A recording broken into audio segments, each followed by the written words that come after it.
Siaran kata kita, radio kata kita. Radio Kata Kita.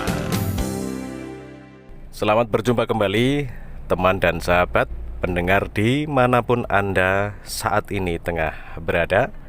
Mudah-mudahan Anda selalu dalam kondisi sehat seperti biasa, dan semua doa-doa baik selalu saya panjatkan untuk Anda dan untuk kita semua.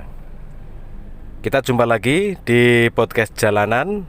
Podcast jalanan atau siaran jalanan ini kita lakukan selalu pada saat saya berkendara.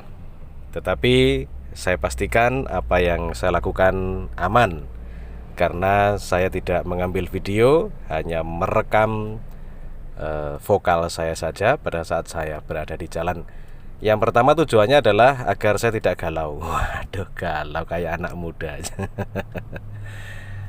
Ya, agar tidak merasa sendiri, makanya saya lakukan untuk merekam suara saya pada saat di jalan, dan agar juga saya ada temannya ya. Pagi tadi anak saya yang kecil mengajak ke sebuah toko minimarket. Seperti biasa, namanya anak kecil selalu meminta atau mencari kue-kue atau camilan-camilan kesukaannya. Maklum, karena anak saya yang nomor 2 ini masih kelas 3 SD, jadi seneng-senengnya untuk beli-beli ya, beli camilan. Nah, setelah nyampe di minimarket, ternyata dari beberapa camilan atau snack-snack kesukaannya, ada salah satu yang juga diambil, dan isinya ternyata sama seperti camilan yang telah tersedia di rumah. Apa itu? Ternyata keripik ketela pohon atau keripik singkong. Nah, saya bilang ke anak saya, lah ya di rumah kan ada itu, kemarin kita beli keripik singkong. Iya, tapi ini beda ini ya, rasanya juga beda gitu. Ya, padahal saya juga pernah merasakan ya. Saya bilang bahwa sama ini dek, rasanya sama seperti di rumah, bentuknya sama. Enggak, pokoknya enggak sama ini ya. Nah, ada sesuatu yang sangat menarik di sini yang saya amati. Ternyata produsen keripik singkong ini yang dijual di dalam minimarket mempunyai sebuah metode yang luar biasa, mempunyai trik yang luar biasa. Salah satunya adalah kemasan.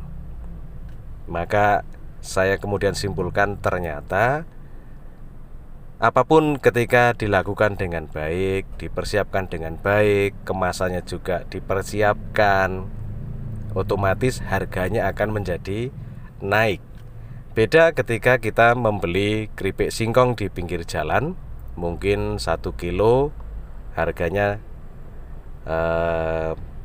mungkin, karena saya juga nggak pernah beli sendiri, kemungkinan nggak sampai 50.000 lah ya setiap kilonya.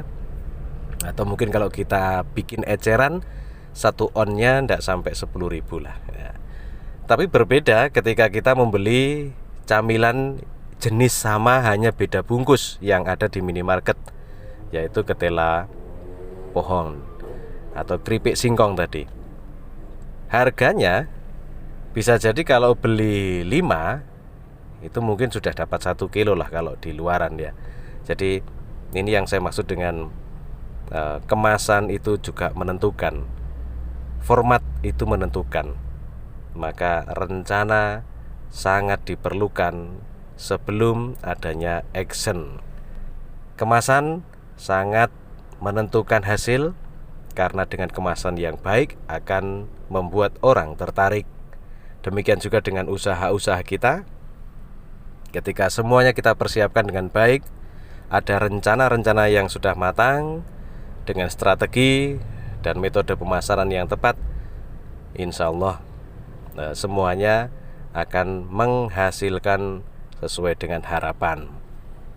Jadi perbandingannya adalah ketika kita kepingin naik harga, kita harus persiapkan kemasannya dengan baik. Walaupun isinya sama ya. Isinya sama. Kalau dibilang misalnya rasanya manis, ya kita juga bisa beli keripik singkong di pinggir jalan yang rasa manis. Kalaupun bilang ya ini beda rasanya, rasa balado misalnya begitu. Di luaran pun ada rasa keripik singkong yang balado juga dan lain sebagainya. Demikian juga misalnya ketika kita beli atau kita jual singkong itu dengan potongan-potongan biasa lalu kita goreng, kita jual di pinggir jalan, kemungkinan paling mahal harganya satu potong Rp1.000 atau maksimal Rp2.000. Tetapi kita kemas lagi, misalnya kita naikkan lagi formatnya, misalnya jadi tela-tela, maka harganya ketika kita beli 5.000 masih sangat sedikit dibandingkan dengan beli potongan ketela yang harganya 2.000-an tadi itu. Jadi kalau kemasan kemudian formatnya kita rubah dengan baik, insya Allah harganya juga akan semakin naik. Jadi untuk menaikkan harga sebenarnya kitalah yang harus menentukan. Kalau kita ingin dihargai, maka persiapkan dengan baik, buatlah format yang baik dan sajikan dengan tepat. Insya Allah semuanya akan sesuai dengan yang kita inginkan. Kira-kira begitu ya. Jadi selalu yang saya sampaikan atau saya bicarakan pada saat saya di jalan melakukan siaran jalanan ini adalah hal-hal yang ada di sekitar saya. Bisa jadi karena pengalaman, bisa jadi karena apa yang baru saja saya lihat. Itu yang saya sampaikan untuk Anda. Mungkin juga tidak sangat bermanfaat lah untuk Anda, tapi paling tidak saya berbagi informasi, berbagi cerita. Dan harapan saya yang selanjutnya adalah saya dan Anda akan menemukan jalinan erat, jalinan dekat sebagai teman, sahabat, dan saudara. Insya Allah demikian.